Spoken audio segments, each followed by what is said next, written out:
computers. There was a big mainframe, and you had little IBM cards or Hollerith cards. You put the commands on there, and you put it in, and then you'd wait for an hour, 2 hours, and then you might get it back and it would say, error, try again. Okay, during that hour or 2 hours, midnight, 1 a.m., 2 a.m., I would work with Erwin, and he would talk about Switzerland. So I learned a lot about Switzerland. I was invited to give presentations and discussions, and also because it was so important and so internationally important in ways that you have briefly, succinctly illuminated in his PowerPoint. 1, 2, it's important for Chicago today. It's important for other countries around the world today, from China to everywhere else, to, let's say, well, I'm just listening on NPR. We're in the middle of hearings on whether or not the President of the United States engaged in corrupt practices. That is, political legitimacy is being challenged at that level.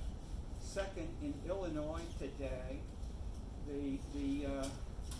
there was a legal rendering saying that the president of the junior colleges of the Chicago area will go ahead with proceedings to potentially indict or convict him for taking what are called kickbacks, money which he or his family may have received from contributors to his campaign or contributors to receive contributions to potentially receive contracts. And this is a big issue in Chicago still. That is, I put on the board last time, we can talk about this later, but as lead-in, why is Chicago distinctly important for these lessons from Switzerland? Because we have such an open, strong legacy of clientelism. You give me this, I give you that. What's being discussed again and again is a quid pro quo. I give you money, you give me your vote. I give you money, you give me a contract to build a basketball court for the high school. You give me money, I give you a contract to get the asphalt resurfacing or selling the salt to the streets, to the city, or for the government, for the streets to have salt in the winter. Those kinds of contracts are especially important, and these are just different from the teachers. So it's not necessarily just the teachers' union. There are many smaller contracts, but large amounts of money. Is this just the U.S.? Of course not. This is going on around the world. One of the most famous in Japan, for instance, that was fought over and is still fought over, is called the Lockheed scandal, where the American Aerospace Corporation, Lockheed, was trying to sell jets and airplanes to the national Japanese government, and they gave lots of money to the Japanese government, and it all came out. It was a scandal. It was direct quid pro quo type corruption. All right. So how does Switzerland not do things like this? Why are things so different? Erwin and Dory, as you will, please lead us out. Thanks a lot. Well, that's a tricky question. It's the answer is not that easy, I would think. I can only talk about things I kind of know from experience. Some certain things as well I know from the literature, but I will be very simple. The first thing I wanted to say is that naturally, as I entitled it Citizens and Citizen Money, that's because of Terry Clark's book with the city money. So how, in fact, cities can, and money of cities can be kind of managed by citizens, and that's, I will only make 3 points. As you must know, Switzerland is not Sweden, and Sweden is not Switzerland. Sweden is high up in the north of Europe, and Switzerland is really in the middle. I will not talk at all about the relationship, for instance, to the European Union from Switzerland. That's a quite big issue, but it's not something I'm going to talk about today. So in fact, when I when I arrived in Chicago, it's more than 40 years ago. I had known Terry Clark before from a convention, and I was a little bit lost in this space and with all the programs, all the possibilities what you could do. And he was a very helpful guide from the very beginning when I was here up to when I finished my PhD dissertation with him. And in fact, there was a lucky coincidence. When I arrived, there was the New York's fiscal crisis in the early mid-70s, and if I remember well, in the Congress there was quite some discussion how the city could be helped by the federal state, and that the city was the first immigration city, and it was very special compared to most other American cities. But this congressman didn't know by then that Terry Clark was already engaged in comparative urban research. So he wanted to see, in fact, is New York really that different in its fiscal problems with other American citizens? And there was the lucky city and county data book, which has a lot of information on all the municipalities in the US and the counties. And so I started to work with him on this data, trying to, with a lot of different kinds of indicators of fiscal strain, what we called it fiscal strain, if I remember well. And as I say, if you torture data long enough, then they eventually will confess. And they confessed, and Terry Clark was interviewed by the New York Times, and there was an article in the New York Times, how many New Yorks? And I think probably, I mean, you better don't talk on this, it really changed very much the discussion, the public discussion and the discussion in Congress on how to manage New York's problem. And for me, it was good luck, because Terry started to consult with banks and who were very interested in this issue, and I got some money out of it. And it helped me to survive. So you can see the bad thing for certain people is a good thing for others. Now, in this kind of idea, how cities can be kind of managed by citizens, by mechanisms which help really make citizens important, I have kind of three arguments.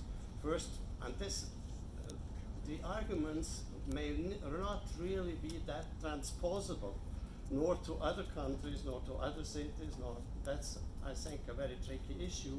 To what extent what I am telling you can be applied elsewhere. Okay, I wouldn't really want to go into that, but I want just to make you help to think about certain things. So my first kind of argument or statement would be on the question of city size. So you will see, compared to elsewhere, I mean, we have very small cities.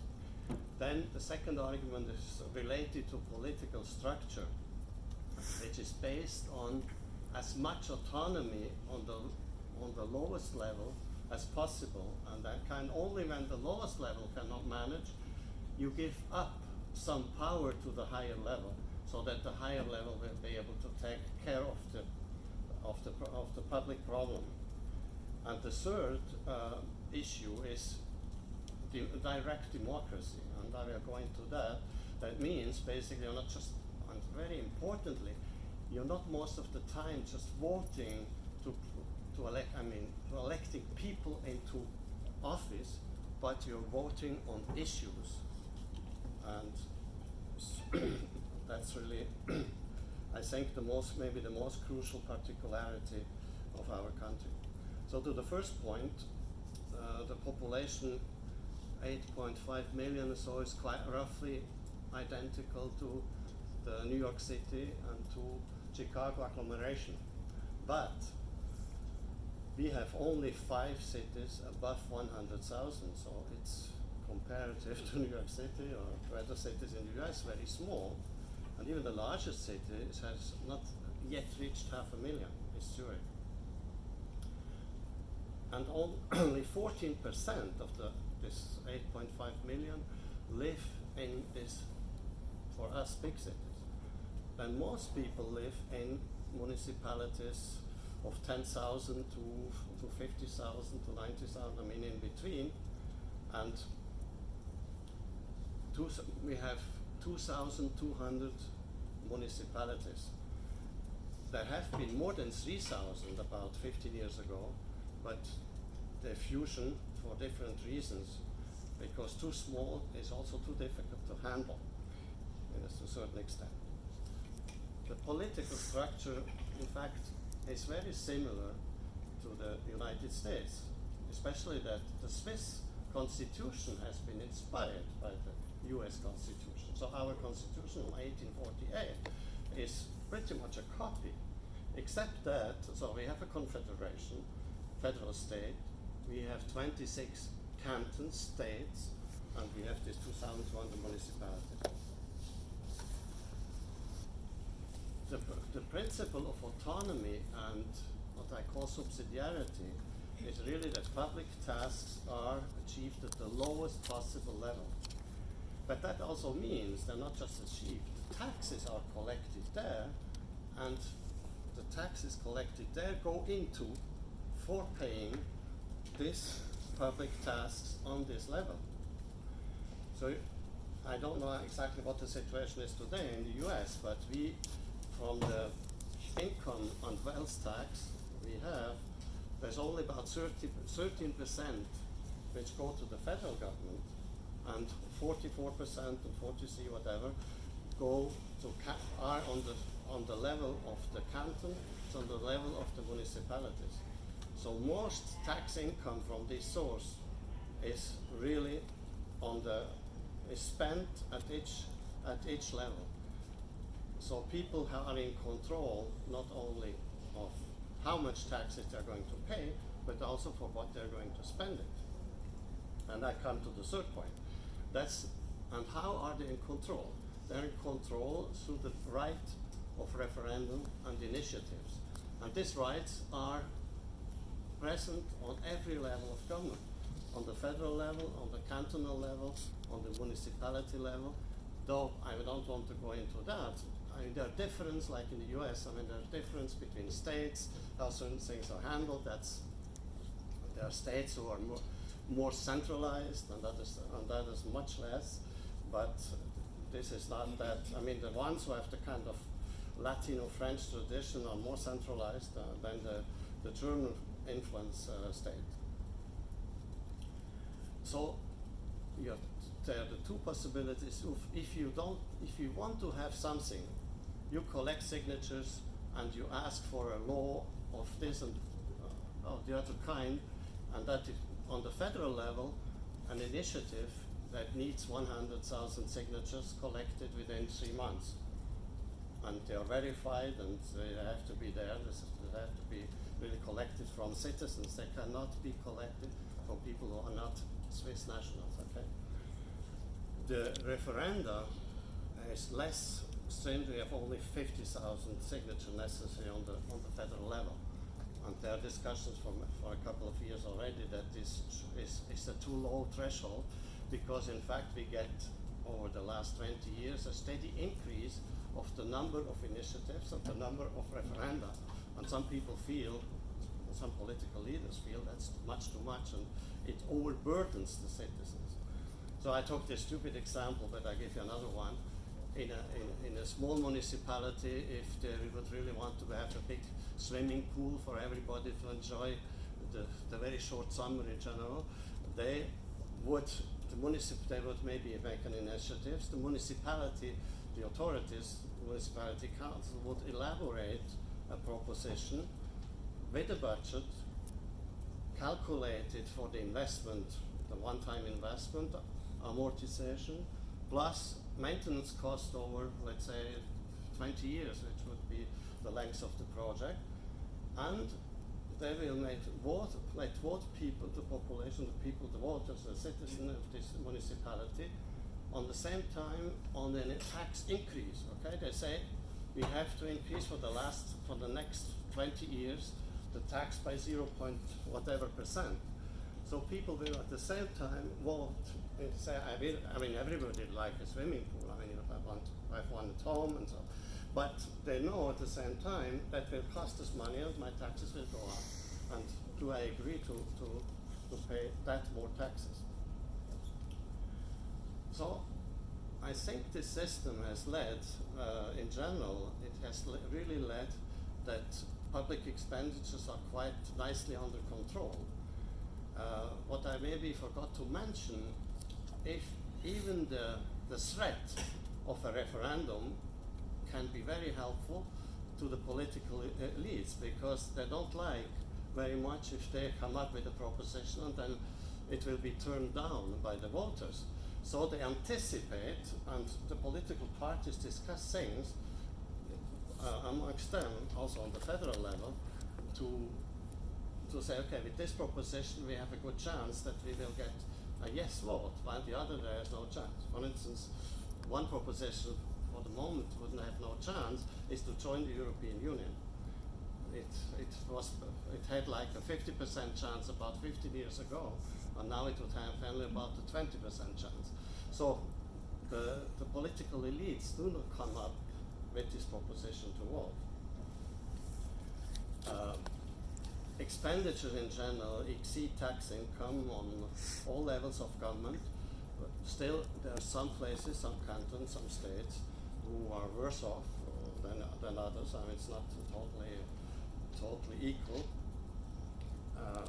We have certainly quite low tax rates in most municipalities because they can manage. Sometimes they're within boundaries of the canton. The canton allows to certain margins, you know. There is competition between municipalities and between states for rather lower tax rates. Some have higher tax rates, but they also offer more services. Like, I mean, in general, in the cantons you have universities, state universities, the taxes are higher, but then you can send your children to school. I didn't talk very much from where the federal government gets most of its income. It's mostly from ordered value-added tax, which is not very high, 7.7%, compared to about 19-20% in most European countries like France and Germany. But we have also special taxes like for highways, for road construction, that the idea is who is using the highway is paying for. And we have a very good maintenance of the highways and as well of the railway system.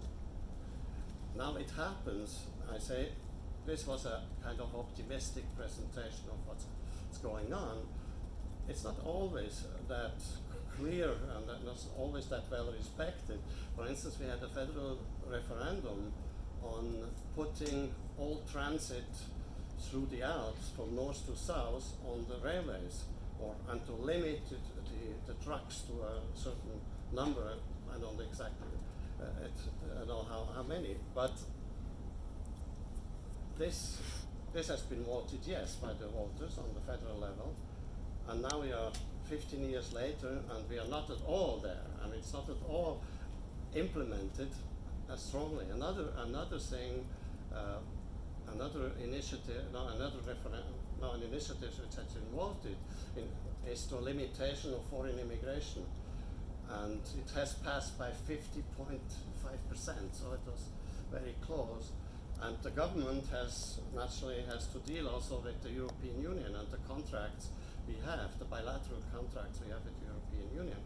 And they simply didn't, the Federal Council, they didn't want to get into trouble really with the European Union in implementing this initiative seriously. So they trick it a little bit out, but the other possibility is that you come back. You have another initiative, you will vote again a few years later. So that happens, and you may correct it in one way or the other way.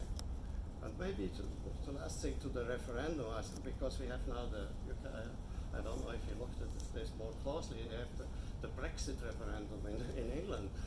And I think what is clear that people, when they voted for, I mean, it was kind of sharp too, it was very close.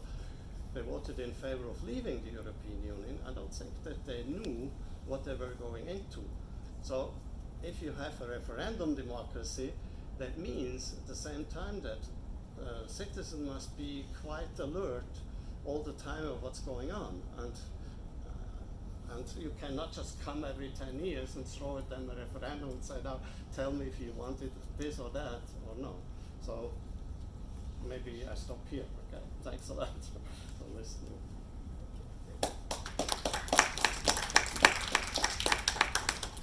All right, thank you, Erwin. Comments, questions, and especially how might some of this be adapted to either U.S. cities or contexts or others outside, like China or whatever? So leave some initiatives to you first. Yes, three hands are up. Would you lead off? Actually, I have a very. Just a little louder. I have a maybe a naive question. I know that like things in Switzerland are like very expensive. Yes. Like for example, the like price for like consumer goods and stuff. Just we need a little louder. Okay. We're trying So, to like, record for people not So here. the living expenses in Switzerland are very, very expensive. Like my first question is like, why is that the case? And Why does what? why is it the case that like living expenses in Switzerland are very expensive, are very high in the first place? And also, do you think that contributes to like better protection of this system, like against outside influences? The last part, I'm not sure that I understand. Okay. So if we kind of try to not, the outside influences, to limit the outside influences, or Maybe just the first one. okay, I mean the living cost issue is a long-standing issue, but naturally our wages are also high. Okay, the wages, the salaries, what people are paid. And in part it is because the economy is running well for decades. We have, I looked it up before coming here. The highest unemployment rate we got for 1 or 2 years in the 70s was 5%. Otherwise now it's 2%. And and I could show you pictures on, the population has doubled since I'm born in 1947. I mean, it's a long time ago, but it has doubled from almost 5 million to 8 million, and it has doubled through immigration, basically.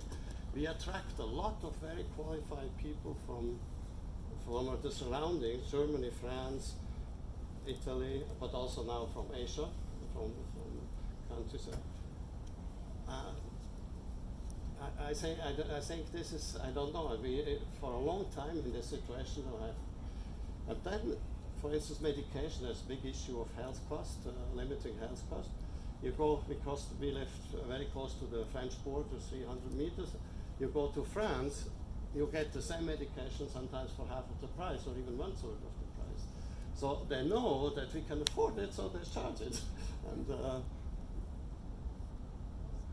think like but I'm not an economist to talk about this, really. just to go up, do you think that contributes to the stability of the society and also maybe to the fact that tax rates are very low because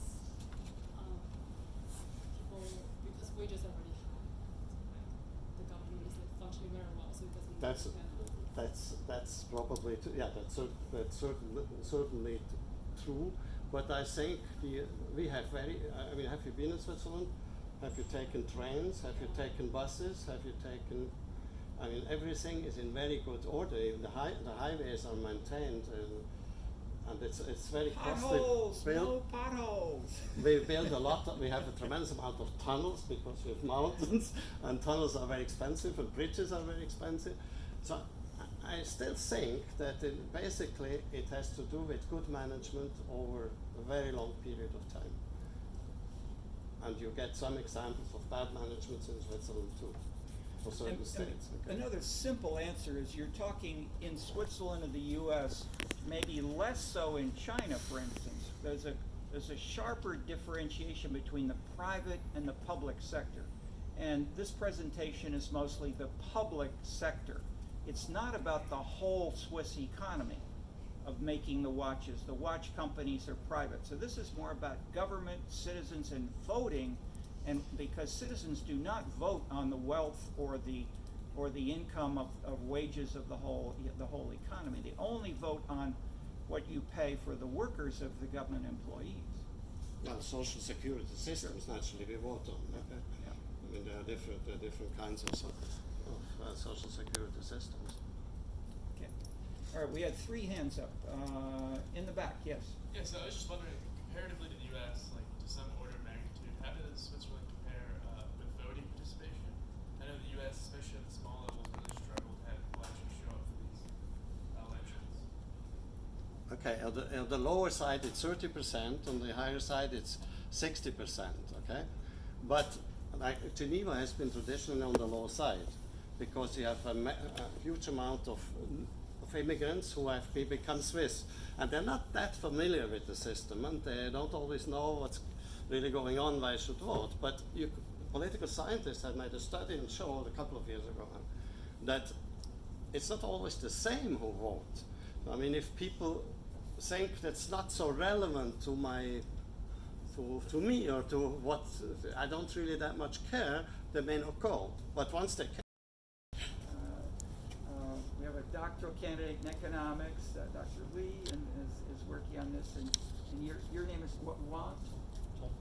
Tom. Yeah, Tom. All right. So he's working on related issues that all 3 at a quite serious level. Any thoughts about how any of these things might relate to China, or where they're working well? For instance, just for the record, many of you may not know, they do have elections in China in small towns. So there are small town elections, and so the democratic voting dynamics are present, but not at the national level. So in that sense, you have any thoughts on those elections and how they're covered, or how they may seem to be useful for comparison? I have a question. Yeah.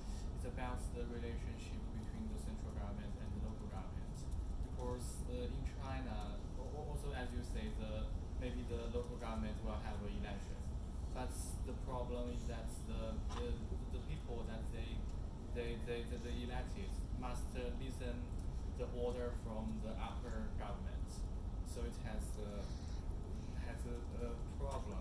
Sorry, I think you're saying the candidates are selected by maybe the Communist Party. Not all the time. Most of the time it is like this. But the problem. But you're saying most of the time it is the Communist Party that chooses the candidates. Yeah. Yeah. Okay. Yes. In Switzerland, so how they deal with the relationship between the central and the local government? Because in China, everyone should listen to the central government, and the governor was ordered by them, and everything was decided by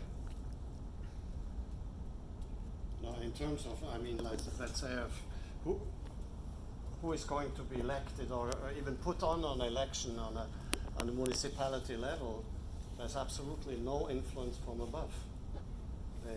They're not always happy with people who are elected, but there is no way that they can influence a local election, really.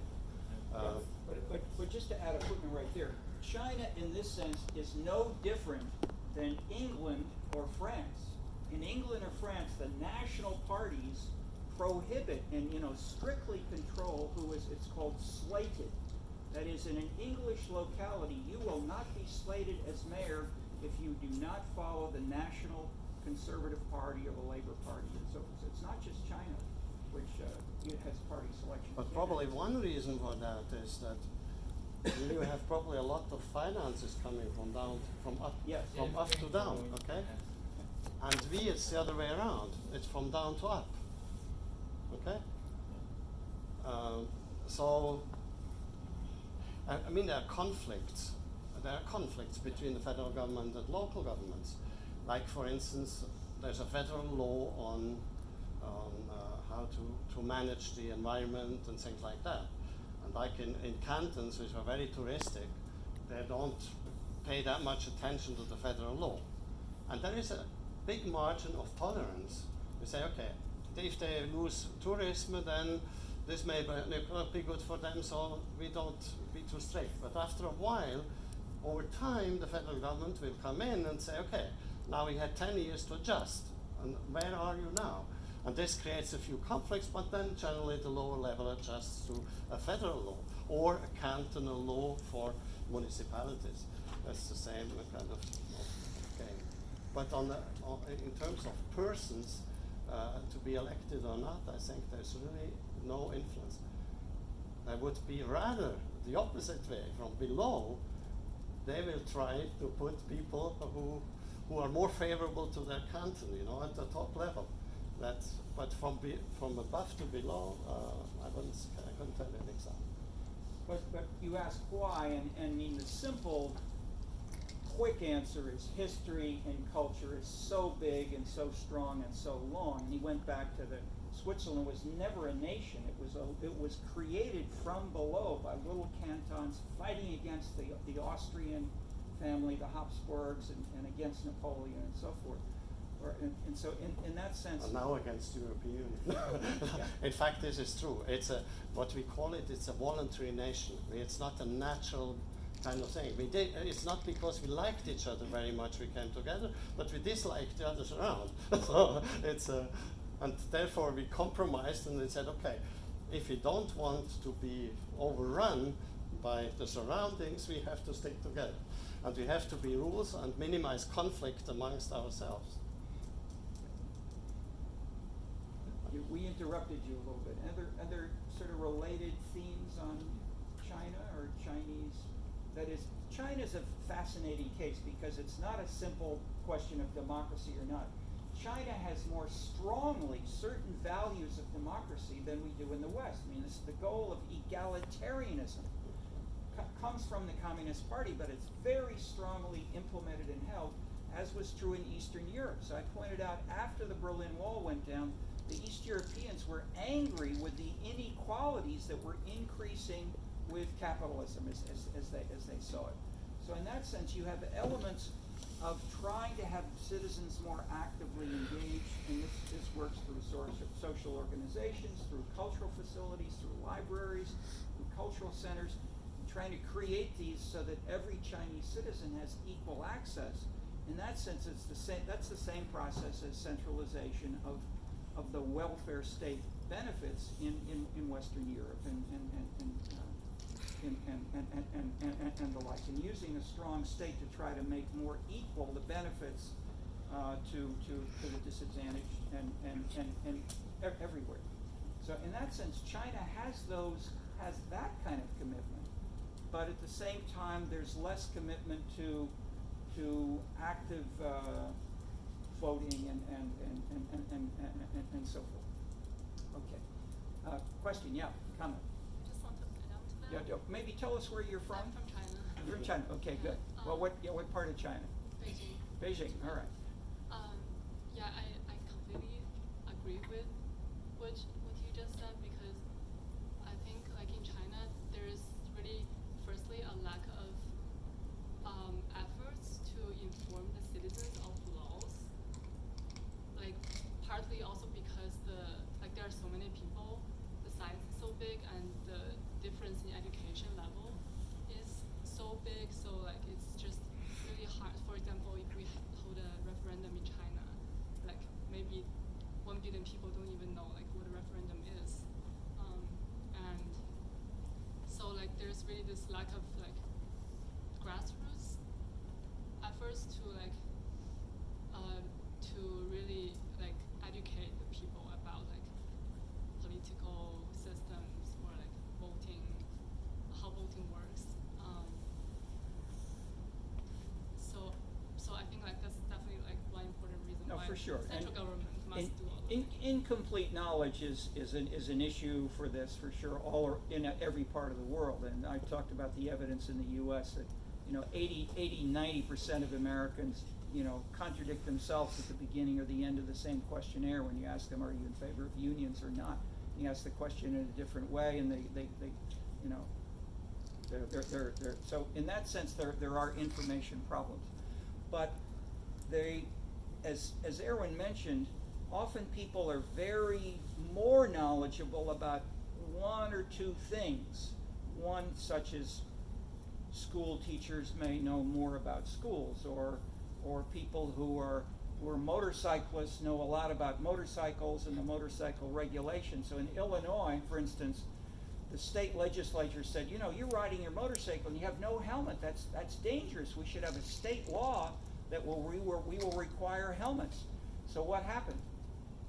Hundreds and hundreds of motorcyclists all went to the state capitol, and they rode around the state capitol with loud motorcycles, and the state capitol said, okay, you don't need to have a helmet. So many of these guys have no helmets, and it's state law. So in that sense,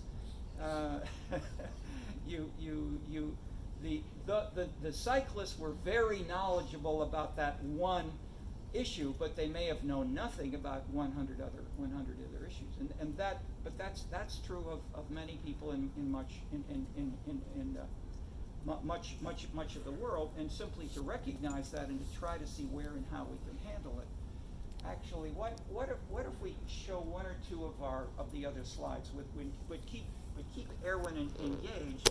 What I want to show one or two things that will generalize. That is to take the points you've heard, but to generalize them a little more abstractly, and if Kim can find they're really two papers, and these grow out of debates and discussions internationally over related issues. So I brought these together at a session of it was then called the Public Choice Society, and we had about 6 people who presented papers, and there's a book, and this is my introduction to the book, but the book looked like this. It was published as Citizen Preferences in Urban Public Policy. And so this was a chapter by Nicholas Tiedemann. He was at Chicago and at Harvard. And basically they're working on, let's see, this is, just maybe go on to the next page and see if we, I'm not sure what we have. Does that not go any further? No. Okay, that's fine. Oh, okay, so that's the end of my paper. Okay, so if we go to the picture, there's a figure. Yeah, there we go. Let's just look at this. Okay, what this does is include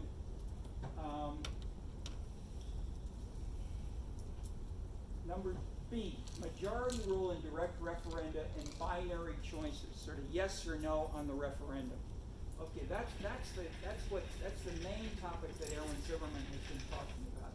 So what this tries to do is to say, what are some alternative mechanisms that are used that we might consider for China or for Nigeria, and how well high, medium, low, and how do these tend to work in terms of criteria for their evaluation. So these are 8 criteria that you can bring and apply to these 4 kinds of policy mechanisms. And this is fitting in our general framework now. In this part of the course, we're dealing with policy outputs. So here are some criteria for assessing economic efficiency is number 1. So for instance, in the classic idea of economists is you want to maximize the interests of citizens, of consumers or citizens. How can you do that most perfectly in ways that are analogous to buying shoes in a private decision by one consumer? Okay, so majority rule in selecting representatives and majority rule in direct referenda binary choices are probably the closest to economic efficiency. Political participation may be the least so, in the sense that citizens may or may not come to a hearing. So if you say we will have participation is a general label, but it includes civic organizations, turnout in public hearings, and so forth. And in that sense, because the more self-interested groups tend to come to the public hearings, whereas the less informed, the less interested citizen may go to Urbana and ride his motorcycle, but he may come to nothing else for the rest of his life.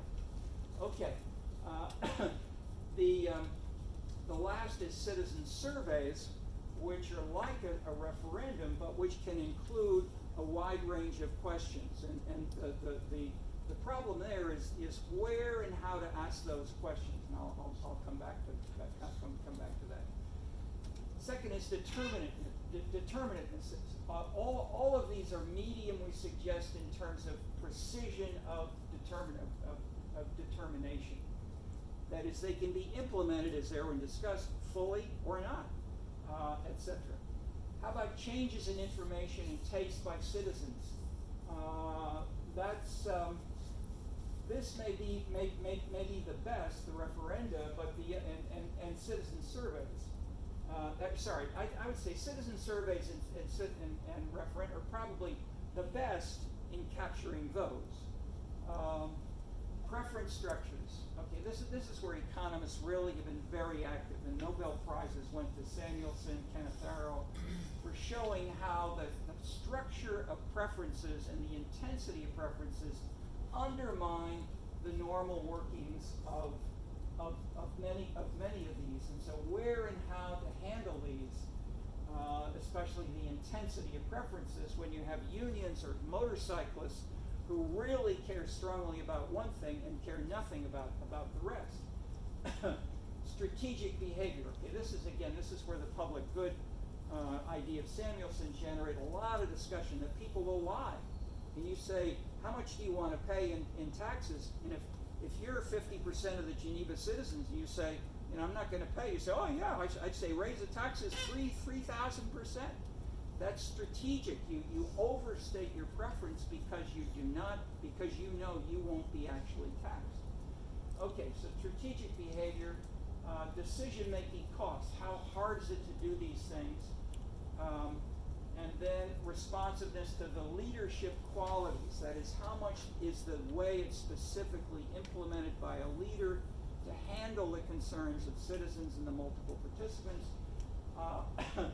Probably the referendum is low in this regard. That is, it's the opposite of saying, so Donald Trump has made a big PR kind of orientation. Elect me because not only am I a strong leader, I will know and I will understand your preferences. And the leader is what really counts, not the law, not the legality, not this or that.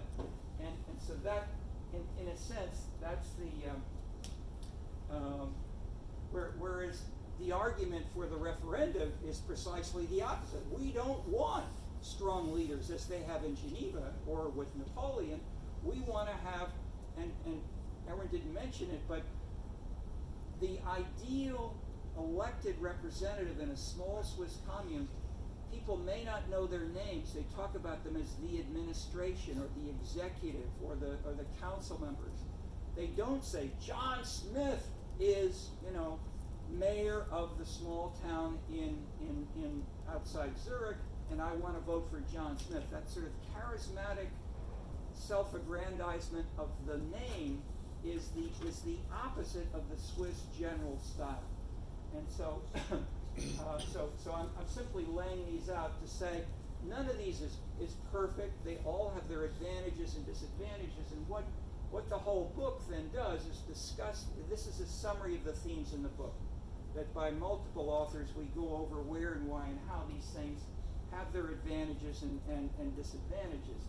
And the distinctiveness about the book is that it's urban. So this is urban citizens and urban dynamics, which differ from nations or from just individual citizens. The other paper just put in here very well. Let me stop here for a second. Erwin, do you have any comments from the Swiss side on any of these alternatives as I'm laying them out?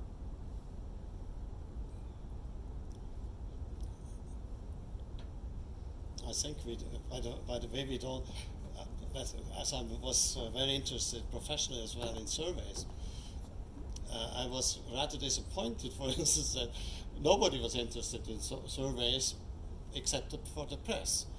but the politicians not, because naturally voting is abated. The ones who mobilize, they are going to make the decision. While on surveys, you say you never know. People have preferences, but when it comes down to a specific issue, then they will vote differently. So politicians tend not to pay that much attention, except like for issues like gender things, marriage, homosexual marriage, and so forth. Yes, there are quite, because it creates a kind of political culture, which through the press, I would say. And once it's through the press, and the press has been interested in the surveys, then the politicians become sensitive to it. So, for the other, I mean, I have been speaking about some. I would say that the press has been, and the media have grown more important. We probably should have included that as a 9th or 10th criterion to try to bring in more explicitly. Okay, just 1 minute then on the, well, maybe just show the title of the other one, which was the other paper that I sent. It's called the Budget Pie. Can you cut a budget pie? Okay. Here we go. Just look at the title so you remember the idea of the budget pie. This is the main way which was developed in the paper empirically here by Eleanor Ostrom, who I mentioned we worked on with these things for a number of years, and she was the first and the only woman political scientist to get a Nobel Prize in economics. And the idea is been used by some people to try to say, how can we deal with the problem that if you separate the questions about spending on a swimming pool and questions on taxation, if you ask people, do you want high or low taxes, everybody says low taxes. Well, that is the great majority say low taxes. But ask people, do you want a swimming pool? Say, oh yes, we'd like a swimming pool. So the question is how to join these issues, not just one pool, but everything together. And the proposal here is to have a pie and have slices of the pie be, say, schools or highways or swimming pools, and then say, now you can have more, but if you want more, you need to make the pie bigger and to raise taxes. So the idea of the budget pie is a fairly simple way of implementing this in a questionnaire survey. And then in the case of Bogota, Colombia, Mayor Mokas would go to low-income neighborhoods with the press, with the media, television, and then would meet with low-income persons and do this with the participants there. So you'd have a public hearing and say, okay, we're going to have a pie. And we have 20 people. Here, I'll give you each the same number of coins. Now you come up and we're going to have 20 pies. Where are you going to put your coins to fill in to schools or to highways? And so in that way, each person got to vote by putting their coins in a different sector of a different pie. And then they would discuss it. Either private, I'm not sure how much the media covered this directly, but the point was he showed, one, that he was trying to have these discussions include both taxation and services, and second, he was showing that he was concerned with low-income persons, low-educated, in the poorest neighborhoods, and having them articulate their concerns in ways that they could be specifically handled in a concrete manner, and not just with abstract rhetoric, which is very colorful, very elegant, and sometimes very empty in Latin America. I'm not to say it's perfect everywhere else, but okay. So the budget pie idea is a small but seriously used mechanism in a few places. It's close to the idea of the referendum in Switzerland, but it has not been actively used in general public policy, but it could be more. Okay, any other comments on any other points that you've heard?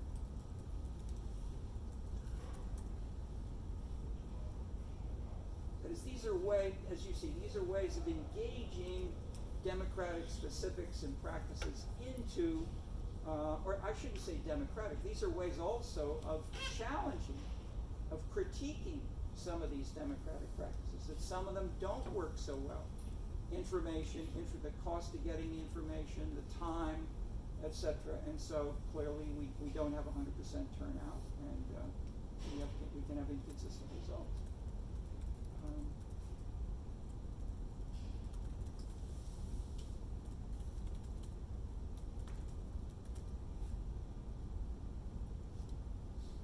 You're from, say, Louisville?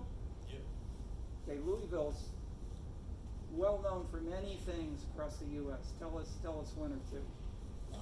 Horse racing, I'd say, is the big one, Okay. because we have the Kentucky Derby. Also bourbon, then college sports, I'd say, are the big three. Okay. They used to talk about Louisville baseball bats as well. Oh yeah. Okay. So 4 reasons that Louisville is famous. You also have a metropolitan government that is it's not a strong like Indianapolis. It's a looser coalition, but the mayor of Louisville and the nearby governments have been very smart in attracting businesses from around the world in working together. There are a number of sort of metropolitan that is any sense of, and I would say there's been a quite high level of discussion of many of these kinds of issues in Louisville. Any things that you saw growing up? Did you grow up there generally for a while? Yeah. Okay.